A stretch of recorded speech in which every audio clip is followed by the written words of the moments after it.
I'm sure. Well, I don't see anybody out there anyway, so we'll move on through that. Take us right into introductions. Now, who hasn't met? Oh, geez, I just lost myself here. Who hasn't met Shelley? Because I think Shelley's the only one man. Oh, I'm sorry, Alison Morris, Councillor Alison Morris, Shelley Sainsbury, and we got Sam.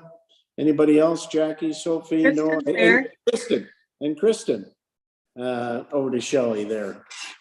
So I think that's about it. You want to go through the whole thing, Shelley, or are you happy? Has David met Shelley? I think so. David? No, I haven't. No. Oh, you haven't either. Okay, I'm sorry. I don't know why you think we would have, Gary. Very remiss. Well, as a matter of fact, I guess the only time, because I met Shelley up at the ball field there. So up at the site. Oh, so maybe we should go through everybody. Rob, have you met Shelley? No. Oh, okay. Well, let's go through some introductions then. Okay, I'll just say we got David Hawking there, Councillor David Hawking. Shelley. And Rob, Laura, your position? Well, I'm chair of the Arts Council, and I also work with the K-Meek Arts Centre until June, and then I'll be working with the West Vancouver Foundation as their CEO. So, wow. But my role here is as chair of the Arts Council and member of the committee. Great. Thanks, Rob. And Liam, Alison Morris, councillor. Sam Collins, project manager. I think you've probably met Sam, Shelley.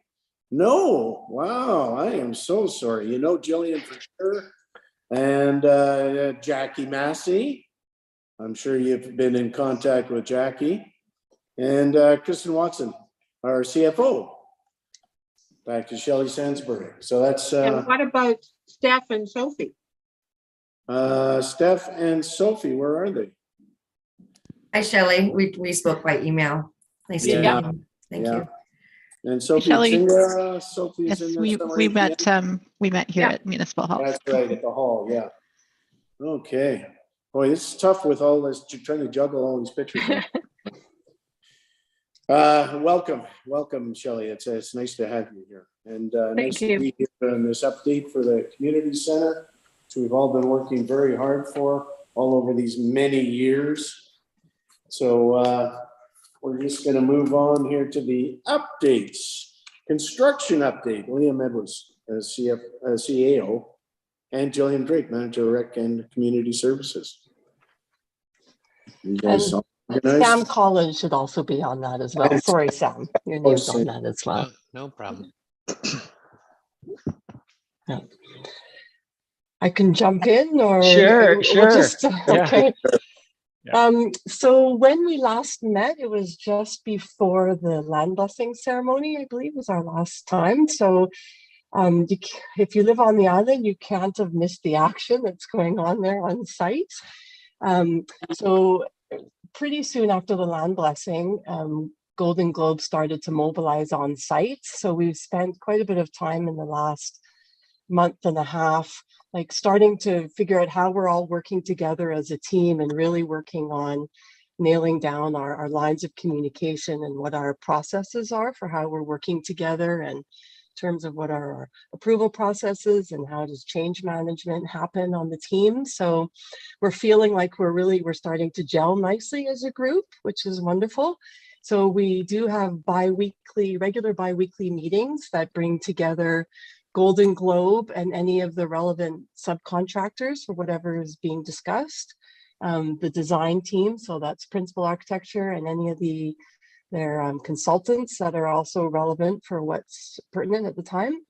WSP is represented there, our project managers, and for BIM, Liam and I are consistently part of that, and other members of our staff team are brought in as needed, depending on what's going on. So at this early stage, Patrick has had a lot of action on the project, a lot of time on the ground and in meetings, working out some of the civil issues.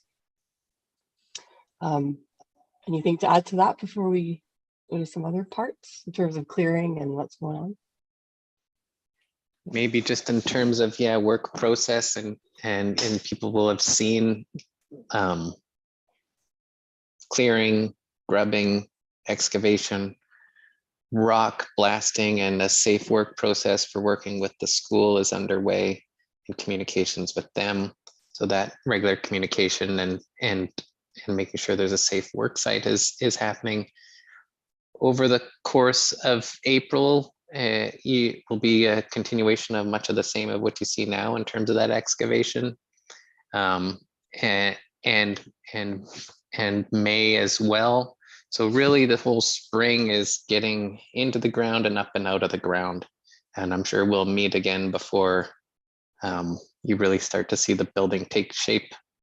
The civil work has been a nuanced start. There's always a lot of coordination of mobilization and understanding the civil requirements of a site. So that's been a lot of work in the last little while, as Gillian mentioned.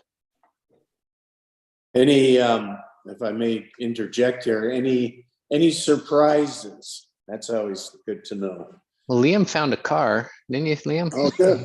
No, We found 4 cars, and they were just outside the boundary scope of the project, but we decided it was the right thing to do to pull them out of there while we had heavy machinery nearby. So we asked the Highwalker folks to use their big excavator, and they kind of crumbled as they were pulled out.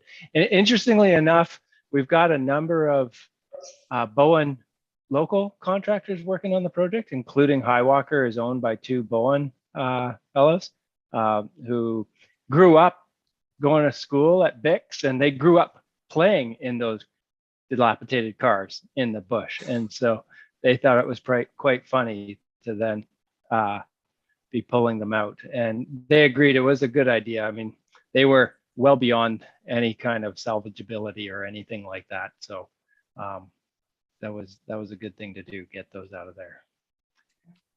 Awesome. Sorry, go ahead.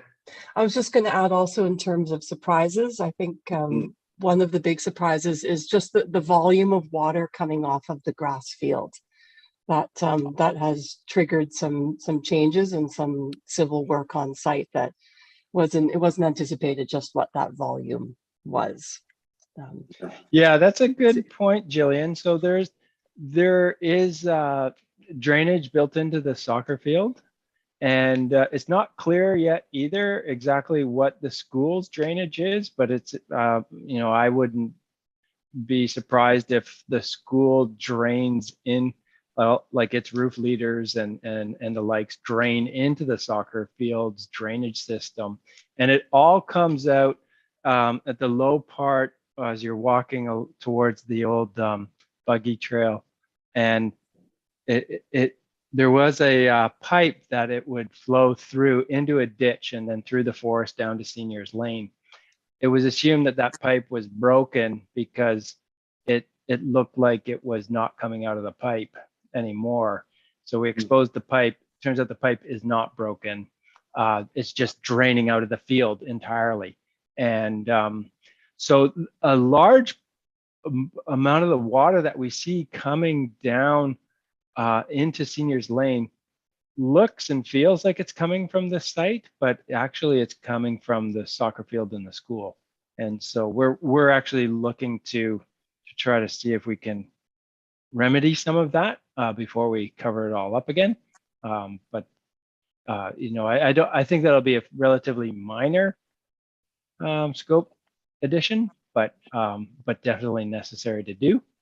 I think one of the surprises for us, for me anyway, was the volume of material. And so we had anticipated 1,100 meters of topsoil, and it looks like there's a lot more than that, and 1,100 cubic meters, that is. And then we're not sure, but because there's a lot more overburden on the site, it may mean that there's less rock blast. So maybe things will balance out that way in the scheme of things. But you'll see there's a very large berm of soil on the site that has to go somewhere. And so we've maximized the ability to keep as much material on the site, but we're kind of pushing up against that limit. And so we're looking for ways to resolve that in the most cost-effective manner. Yeah, hopefully we can use a little bit down at the fire hall for top dressing and stuff like that. Maybe, I don't know. Probably not though. Eh? It might be for top dressing. On a totally side note, we're also actually getting soil from through Metro Vancouver through a unique program that they have with their member municipalities, where they're able to provide us with high quality topsoil. So that's a great for free basically. So that's a great addition to that project. Yeah, I need some too. Allison? If it's really good topsoil and it will grow things. Yeah, Now it's telling me I'm muted. Am I okay? Can you hear me? you're good, yeah. Okay. There's all sorts of gardeners on Bowen that would probably love to come down and take a truckload. So my question has to do, there's all sorts of orange and pink stakes all over the ground. So is that just identifying where it needs to be dug, Sam, or is it sort of there's layout markers for building, for civil component and civil infrastructure, road infrastructure. So there's there's various. And then I noticed we drove along Seniors Lane the other day, and I noticed it's been cleared right down to Seniors Lane, and I was just curious, is that where you dug up the pipe to check out that it worked all right, or? The pipe is further upslope, like right adjacent to the field, but that's part of the rainwater management system, and so Right down at Seniors Lane, there's a whole. Yeah, so that's part of the erosion sediment control plan for the construction, as well as part of our drainage solution for the entire building. That's part of the civil design of the project. Okay, and then the wood piles are all gone. Some of them were fir, which obviously you told us you were going to sell and get a timber mark for. What happened to all the alder? Mostly got chipped into hog fuel and it's been used for hog roads and erosion sediment control. Okay, that's fine. He keeps asking me what happened to the alder, and so I won't tell him that it got chipped. Okay. And then I guess my last question was, where are we timeline? I mean, I've forgotten when you think this might be ready for occupancy. Next fall. Fall of 2023? Correct. That's okay. That's the goal. Okay. All right. Thanks. Can I just add one piece to Alison, what you were seeing when you were driving along Seniors Lane and looking up? One of the things that was uncovered during the preparation of that area to build the water catchment areas is a lot of beautiful Bowen rock that's come to light there. So we're looking at how do we keep that beautiful feature there and integrate it into the water management plan. So it could actually look like a beautiful sort of little rock fall down at the end of it all. So it's a nice surprise to have uncovered as we're doing the work. Thanks. Isn't that nice, eh? Wow. Okay, so is that it for the construction update then? Yeah. I guess it is. 5.2, the fundraising update. Jacqueline Massey, fundraising coordinator. Over to you, Jackie. Thanks, Gary. Nice to see everyone today. Yeah, let's just go through these items. So great news to start off with. If you haven't heard, we have been awarded a Community Foundation Impact Grant Award for $25,000. And yeah, that is good and great news we heard last week. And these funds are earmarked to help pay for the mill work in the small multi-purpose flex space. We estimated the cost of that to be around $36,000, but as clearly will contribute to it. The funds will be held by the Community Foundation until they've stipulated until we are ready to proceed with the mill work. So we just need to keep in touch with them on terms of our timeline.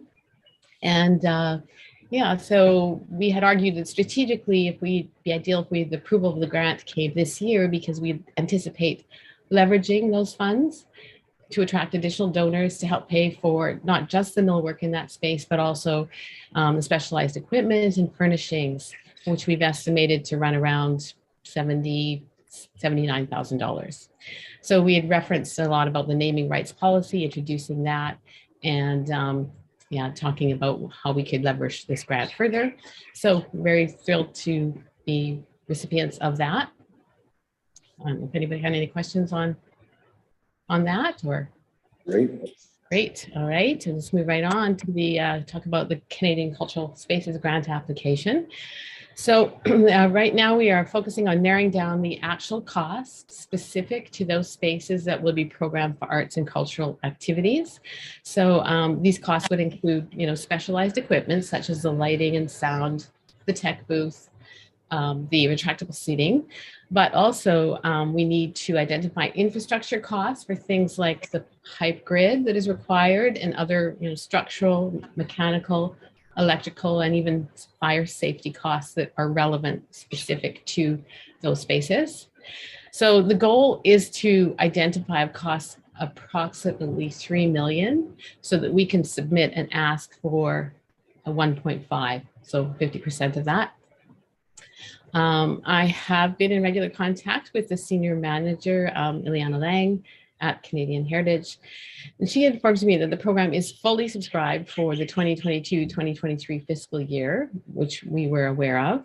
And even the 2023-2024 fiscal year, the demand is extremely high. So what she has asked us, we've talked about timeline of our project. She's asked me for a kind of like a pre-application overview, breaking down the various costs. So by specialized equipment, by the infrastructure needs, looking at the cash flow forecast and timeline, and also the rough programming plan that identifies the activities of the areas. And so the intention is to get that to her over the next 2 to 3 weeks, so that then they can advise us in terms of the timing of the application. So that would include information such that, what would our ask be in which fiscal year? So I'm hoping we weren't able to do it this week, but hoping to get together next week, possibly with Sam and Kristen. I'm assuming you might want to be in on that meeting and to identify those costs and break them down. And we also have to do, as I say, a forecast on programming for that. So Gillian and I will be working on that as well. Any questions on that grant application?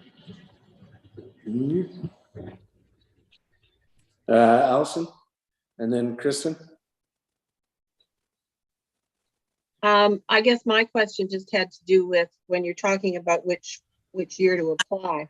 If 22-23 year fiscal, which is March 31-23, is fully subscribed, then the next opportunity is 23-24, which is their fiscal year ended March 31st, March 24, and the building will be theoretically up and open by then. So are they looking to see to maybe suggest that we apply in the 24-25 fiscal? Well, that's what they want. Why would they want to see this breakdown? Because what they're saying is, well, there's two things. They're saying that they would, if we can focus a lot on the specialized equipment that will come in closer to the end. And also we will have had to pay for those things in advance, and then we apply for their investment. So we will have already had to pay for those items when we can then receive our funds. So I'm not exactly clear, Allison, what she's going to suggest. And that's why she's asking for this, pre-submission information. And we have been indicating to them all along. We've had meetings, talking about timeline and cash flow. And so she just wants to give us the advice in terms of what are best to optimize our chances of having a successful application. Great. Is that it, Allison? Yeah. Okay, thank you. Move over to Kristen, please. Question was along the same lines. So I guess that means that we have to be prepared to cash flow this grant application and have the money in the bank and be reimbursed for it at a later date. So that Means Hopefully. again, more need to preserve our cash. Yeah, good point. Thank you. Any others? Rob, I just want to clarify that the application would still go forward as soon as possible. They have an open ongoing intake. It's about how the cash flow, our cash flow needs would be laid out and their ability to make disbursements. But they could receive the application at any time and look at, advising on how we best position our cash flow needs so that they can support it at the time that they have the funds available. So this isn't waiting to apply until next year. Right. We would be able to apply and get the official word on the approval well in advance of making the expenditures. That was sort of part of what I was trying to get at. It seems to me the sooner we get our name in the pot officially with a formal application, the better. Right. Thanks for that clarification, Rob. Absolutely. And we actually, our name is already in the pot. So they have identified us as a potential program. They just need some additional information on the cash flow requirements and the breakdown. They absolutely need the breakdown. But we haven't made the actual application. No, so I'm thinking as Rob's suggesting that the sooner we do that, the better. Yeah, the other aspect about how it works at Heritage is you work very closely with the program officer and you get all the details worked out, answer all their questions. Basically, you get every detail nailed down and then you submit it all as a formal application when you know there's no questions left. So that's the process I think I understand is being worked through right now. And so I feel like we're on the best track and we're getting the right information. But it was just to clarify that we can still go into the application stream, submit a final application once we've got all the details back and forth, and the approvals would be for future fiscal disbursements. Yeah, it's quite a different program than the conventional infrastructure programs where there's a specific application form, you apply by a specific deadline, and it goes into a black box, so to speak. And then you wait and wait and wait to hear. This one, you work, as Rob said, very closely with their staff, answer all their questions. Then when they're satisfied, then you hit submit. And so we're already in the queue, so to speak. Okay, just talk a little bit about seed sale. So we have launched just a light launch, I guess, of a public seat sponsorship campaign, largely through social media and our newsletters, our communications forums. So we've sold to date only about 14 seeds so far. So we do have some other strategies we'd like to pursue, including plugging the seats at in-person events such as the upcoming Theater on the Isle plays that are happening later this month. We'd like to display the seat in a public space now that people are out and about. And we've been throwing around the idea of just shooting some short videos of people who have already sponsored a seat, talking about what performance or event they can't wait to view at the community center. So yeah, so those are some of the things we've been thinking about. And of course, the intention is to continue with that campaign throughout the construction phase. There's no real end date to it. Okay. Any questions there, comments? No. So how many have you sold, Jackie? Just over a dozen, about 14. Yeah, okay. Yeah. And then what have you used for sort of just getting it out there to this point? Well, Sophie sent out a few blasts, I guess, through the list, mailing list for the municipality. It's on social media. But it would be great if we had an event, BoFest for sure, but even earlier than that, Canada Day, where lots of people are gathering and we can again display it. We'd like to, and they're very heavy, those seats that are at the municipal hall right now, but we'd love to be able to move them out and let people see, feel them, touch them, and hopefully be able to envision what they might view in them. Yeah, I think Canada Day, BoFest, both of them would be really be a good place to promote this for sure. Yeah. All And right. asking our partners like Theater on the Isle to get it out to their communities and other groups as well to help us promote the opportunity.